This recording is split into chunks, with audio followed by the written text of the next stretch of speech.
Excellencies, distinguished guests, ladies and gentlemen. Shortly, in a few days, we will remind ourselves very important 30 years anniversary of an important milestone, a velvet revolution, which led to the fall of totalitarian regime in former Czechoslovakia. It was the year 1989 that brought the fall of the regimes in many countries of this region. Nations Memory Institute is organizing many events during these days to commemorate this anniversary. This conference, Annus mirabilis, is one of those important events. I do welcome you most warmly, and I'd like to invite the representative of the organizations to welcome you. Dr. Jan Palfi has the floor.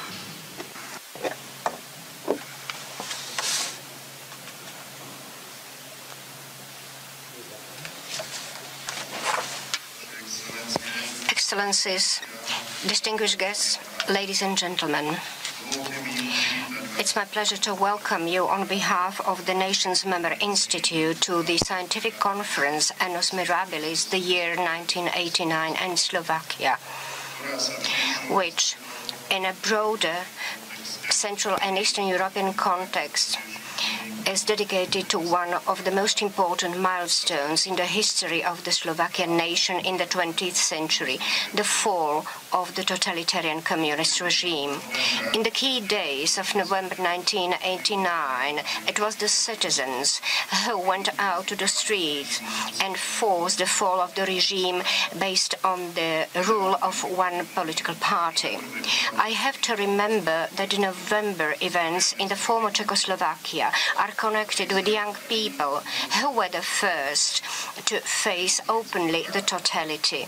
It is a historical fact that the spark of the Velvet Revolution was lighted by the students who went out to the streets on the 16th of November in Bratislava and on the 17th of November in Prague, requesting democratization and societal changes.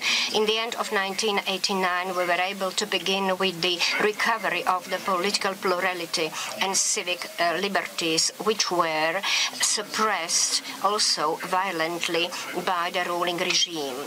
Currently, we witness the fact that several values which have been brought by November 1989 are perceived as obvious. When we consider today's plurality of opinions and the development of information technologies, it is hard to believe that only recently the media and the information were under absolute control of the ruling Communist Party, which usurpated the right to decide on what the people should think. It is quite obvious today that we are able to travel to the whole world. But we should remember that 30 years ago, Europe was divided by the Iron Curtain into two irreconcilable camps. We should remember that on the borders there were barriers, the aim of which were to close all the citizens within the so-called camp of the peace.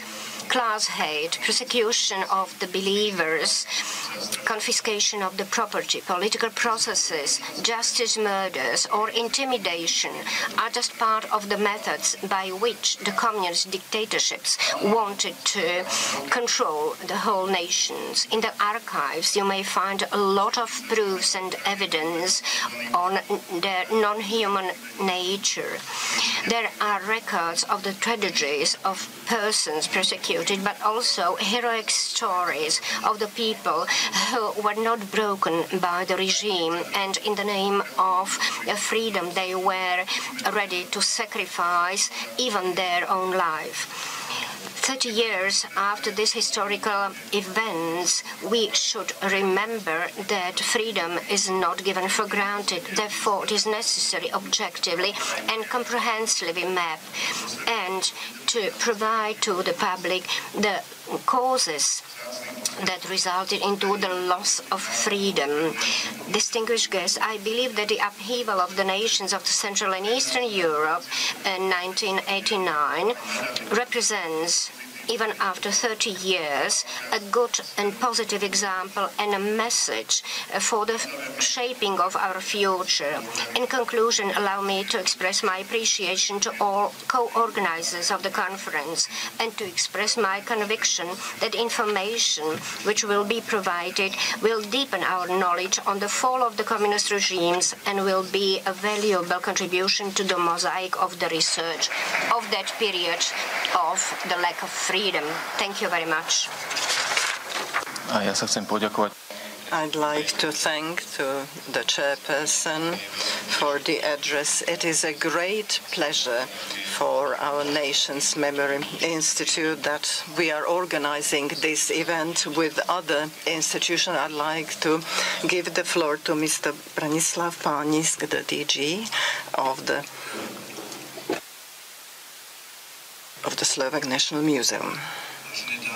Ladies and gentlemen, it is an honor for me that Slovak National Museum, in cooperation with other organizers, but in particular Nations Memory Institute and Club 89 and others, may be a co-organizer of this conference. And I do thank all the organizers to take all the steps to organize the program of this event. As for November '89, well, it is very interesting for me to talk about it. I was only 15 years old, but as a teenager, I really lived it very fully. It was something new for me. If I forget about the pioneers' camps, the fact that we went into streets and the people went into streets, it was because the people wanted, first students, then intellectuals, and all others.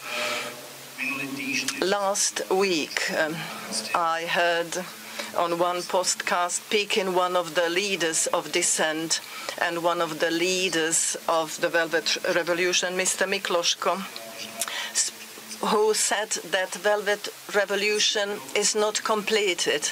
And yes, after 30 years, we have to state that the fight for democracy has not been completed. It probably will continue forever. We cannot take it for granted that freedom is here forever. We can lose it easily.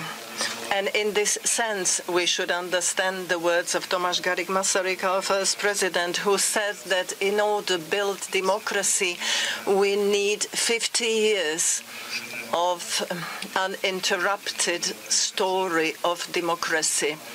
And I think he was very right. We are lucky that it's been already 30 years since Velvet Revolution, and we are building democracy slowly. But I think we are going forward, at least I think it. And after additional 20 years, we will hopefully be in different situation than 30 years ago. I do remember discussions in those past years when one of the topics was that 2 generations of people in Slovakia should turn and change so that the legacy of the former regime would be lost. And this is one of the reasons why we are here, to fight for freedom continuously. Thank you. Thank you, the Director General of Slovak National Museum, for the introduction. And I'd like to give the floor now to Dr. Tichy, Ivan Tichy, the Director of Slovak National Archive. The gentleman will sit because of the health reason. Distinguished ladies and gentlemen, dear guests, allow me, as one of co-organizers, to convey you our greetings and to express my happiness that our conference has evoked such an interest. This event, on the one hand, fulfills the attributes of a classical historic conference because it takes place on the occasion of the 30th anniversary of the events that happened in the past, have been completed. On the other hand, we speak about the events, as it was mentioned by the previous speakers. A large part of us who are present here remember the events personally. These events are more or less recent, but these events are extremely important, are some kind of a breakthrough in the history, and many actors of those events are here among us. Such a coincidence is not happening frequently. Therefore, we, the archivists, have the possibility to compare the historical facts and the statements of the witnesses. For tomorrow's session, we have prepared a short overview of the documents that have been kept in the archives. We are aware of the fact that it's just part of the preserved documents. Therefore, I would like to use this opportunity and to address the participants of the then events and to encourage them that in addition to their valuable memories, to try to find the documents of that time and to give them to the state archives. We can guarantee to them that we will preserve, protect, and process the documents in a way that the historians will be able to study them in the time when there won't be any witnesses of that period.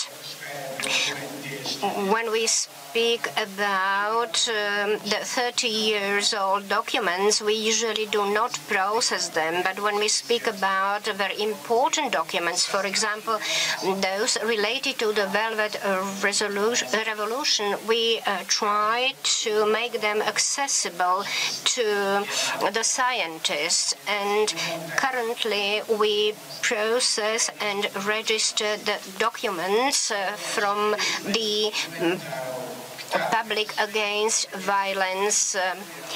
We have about 650 boxes of the documents, and they are available in the premises of the Slovak National Archives. So this is our contribution to the upcoming anniversary. In addition to the historians and other visitors of the archives, we would like to present also to the general public, for example, in the form of the exhibitions prepared by the archivists of the entire Slovakia on the occasion of the anniversary in the premises of the Old Town Council.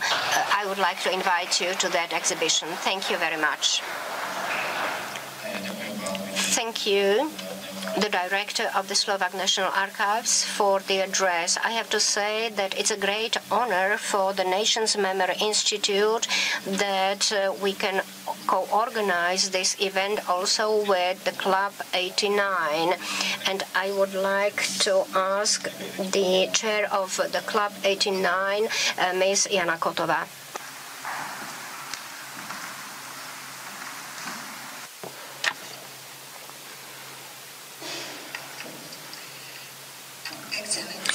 Excellencies, distinguished guests, ladies and gentlemen, It is a great honor and pleasure for me that I may welcome you in the name of all members of the Club 89 in this conference. A few days ago, it was exactly on 9th November, we reminded ourselves to commemorate the fall of Berlin Wall. It was understood as the symbol of Iron Curtain. It meant the beginning of a process of transition from the totalitarian regime to democracy. The process of changes, however, did not start by the fall of a Berlin Wall, neither Velvet Revolution in Czechoslovakia.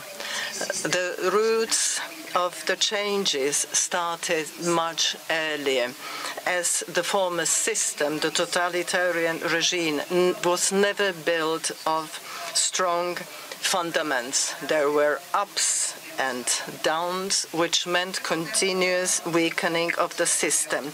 The first wave of resistance was the revolution in Hungary in 1956, then Prague Springs in 1968 in Czechoslovakia, and the primary role played Gorbachev perestroika in former Soviet Union. The 9th November and the year 1989, when gradually totalitarian regime started to collapse in all countries of the Eastern Bloc, was only continuation, but not only continuation, but in particular successful completion, and meant final fall of totalitarian regime. I belong to the generation who was 18 years old in that important years. We were looking forward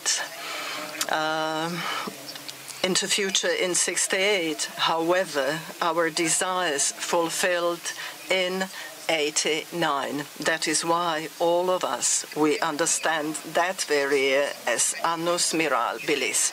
So it is not by chance that the figure 89 is also in the name of our organization, Club 89. Our members are actors, personalities of Velvet Revolution and followers of its message, but also those who keep close to their heart the thoughts of November 89. All this we have decided to explain others why it is so important to guard and defend such fragile gifts as freedom and democracy are, the gifts which were fought for by their parents and all parents.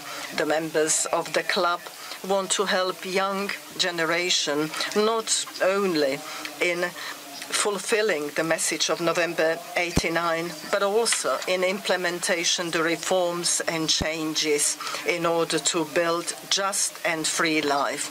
That is why we joined today the Nations Memory Institute and Slovak National Museum in creating this event as well.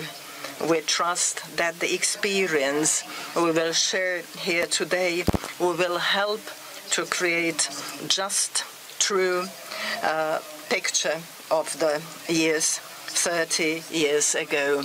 I trust that the presentations will give you time to reflect and commemorate the events before. I'd like to thank all those that participated in organizing the event, all the staff of the Nation Memory Institute, but also Slovak National Archive and the Slovak National Museum, in particular Mr. Palfi and Mr. Jacek.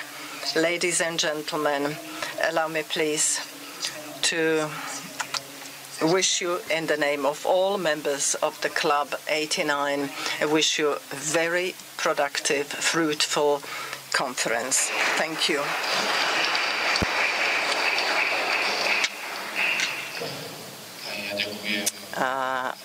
I I also thank you, Mrs. Kotova, for your address.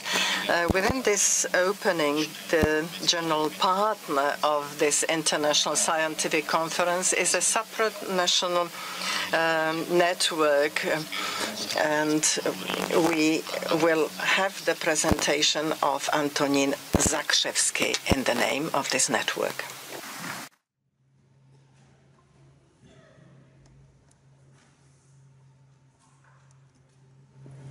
Distinguished guests, ladies and gentlemen, on behalf of the European Network of Remembrance and Solidarity, I would like to welcome you at the 5th conference from the series entitled 1989 Changes and Challenges. Allow me to briefly introduce our organization. The INRS is an international initiative whose main objective is to facilitate the discussion on the history of the Europe in the 20th century. The INRS members are Slovakia, Poland, Germany, Hungary and Romania, while Albania, Austria, Czechia and Georgia have observer status of the network. In order to commemorate the 30th anniversary of the wonderful year 1989, INRS with its partners launched a series of international conferences dedicated to the history, memory and legacies of the Autumn of Nations. We are honored that Bratislava is after Warsaw, Prague and Berlin, the next location this year, which is hosting an academic discussions about one of the milestones of the 20th century. This autumn we will also have more conferences in Bucharest and in Budapest. You can find more information about INRS and the project on our website. On behalf of the INRS, I would like to wish you the fascinating debates and fruitful work. Thank you.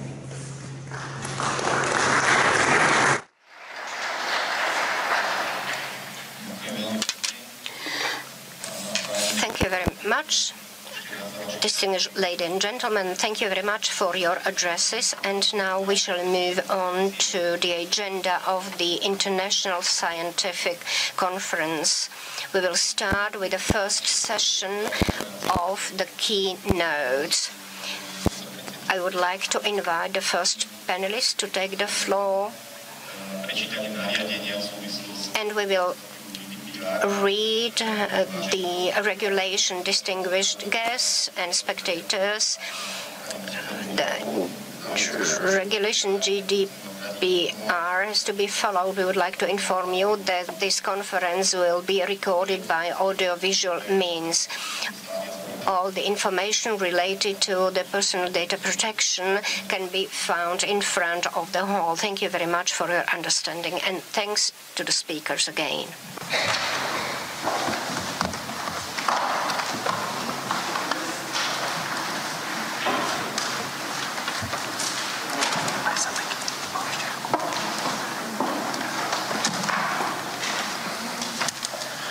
A kým teda panelisti zaujmú svoje miesto. Before the panelists will take the floor, another piece of information, an invitation on behalf of the Slovak National Museum and also the Nations Member Institute. We prepared a large exhibition in the premises of the Slovak National Museum in the Bratislava Castle. This Thursday at 5 p.m. Big exhibition will be open. This exhibition is dedicated to the Velvet Revolution and the fall of the communist regime. I would like to cordially invite you to that exhibition. We shall listen to the first presentation. The end of our era is at hand. The East European Revolution, 1989-1990. It will be presented by Mr. Wolfgang Müller from the University of Vienna. For many years, he has been working on the analysis of the Soviet Union situation and the fall of the communist regimes. Please be so kind and take the floor at the stage.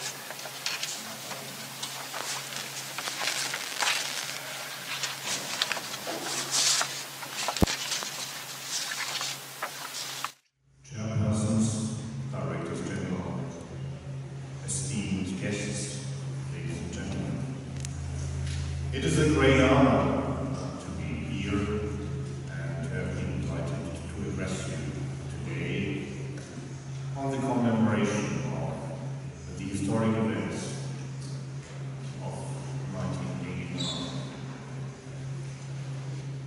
Let me start by thanking the organizers, Gustav Amedny Maroda, and in particular the scientific board, also the museum of the archives, and my colleague, Dr. Beata Katerina for having me here.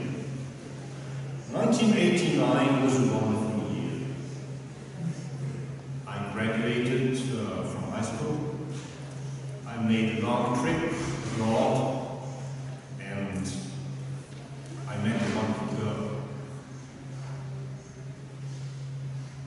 When I grew up in Vienna in the 1970s, the Iron Curtain was still on the country's eastern wall. Traveling to the east seemed, although not impossible, hardly desirable.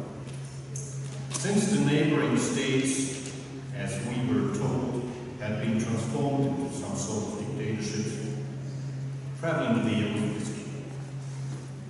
And when we drove to Budapest, Prague, Bratislava, and Dresden, as we did once, we noticed that the communist economy was less able to provide goods, to upkeep streets and buildings, and to establish communications.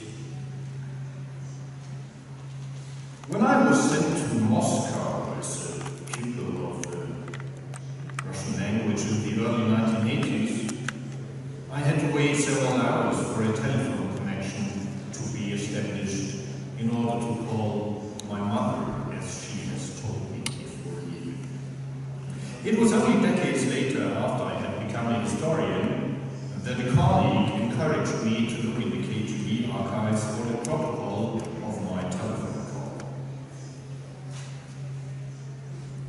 But then came 1988 and 1989. Tens of thousands of Hungarians were roaming the streets of Vienna. We learned of the Solidarność victory in Poland, and someday the German flag flew beside the Austrian from the city hall in the honor of German reunification. I was enthusiastic about all this, and many people felt the same. We felt that something great was happening, and that history was being written, and that one historical epoch had come to a close. Indeed, a year and a half earlier, in May 1988, a Polish underground paper had stated, and I quote, "The end of our era is close." The anonymous author, whose comment has been related to us by Patrick Kenny, turned out to be among those who correctly predicted the life expectancy of communist rule in Central Europe.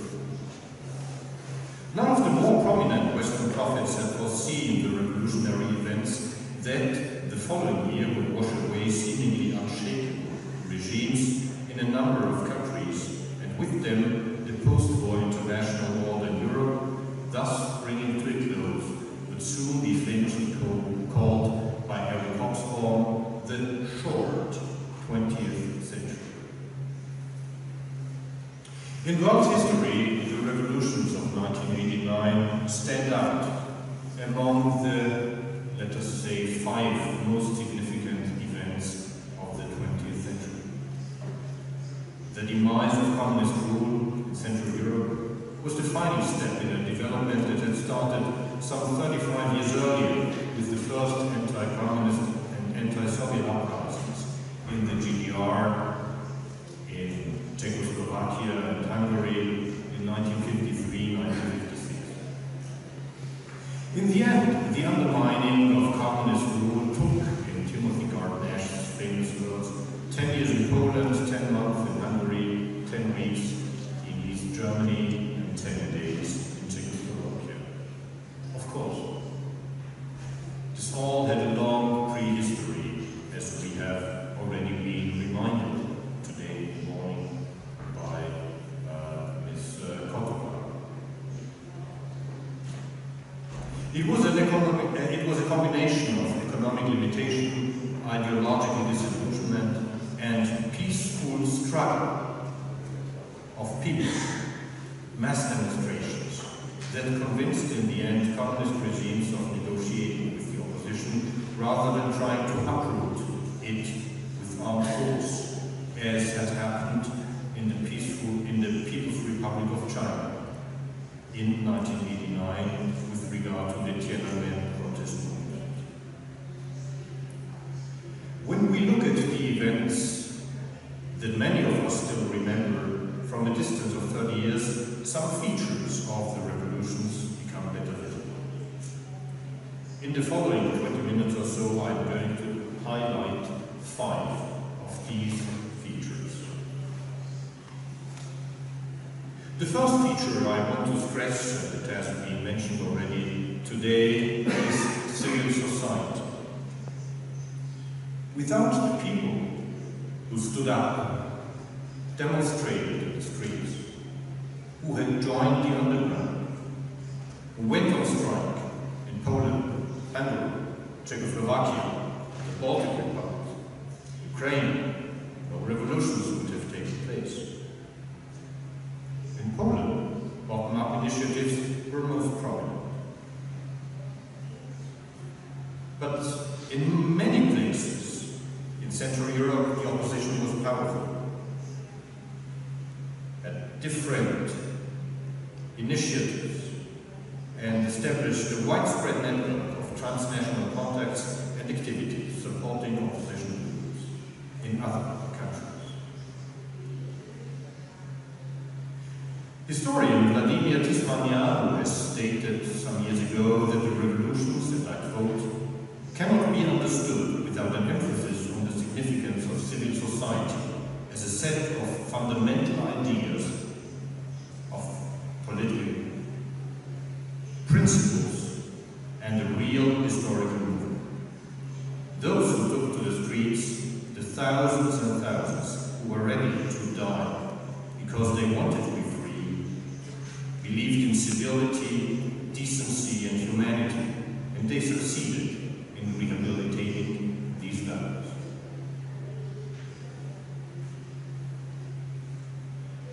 The masses on the streets had certainly manifold motivations, and not all of them had joined the movement for the sake of freedom, liberty and human rights. Many demonstrations had started in response against the increase of the prices for food. Other people protested against the suppression of the church, against military conscription or the Soviet role in the country. The third group emerged from the environmentalist movement and other cultural concerns. All of them were instrumental to bring down communist rule, and for all of them, their initiative included personal risk. From today's perspective, we tend to forget that in 1989, demonstrators were still beaten up and arrested by the police, run over deliberately by police cars, or slain by special forces. This has happened also here in the city of Bratislava, where a demonstration had been organized in 1988 already and was suppressed by it. This happened also in the Soviet Republic and in other places in Central Europe. If we think, for instance, about the bloody events in Romania in 1989. So it was the demonstrators who were peaceful. It was not the regime in some places.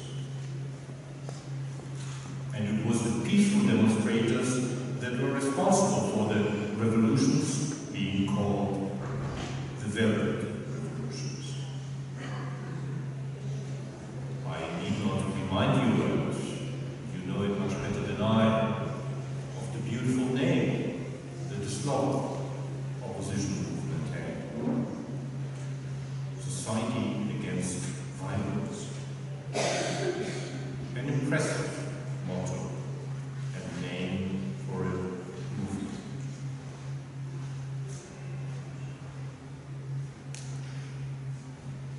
We need to remind, in particular, the younger generation that this is something that I'm talking about very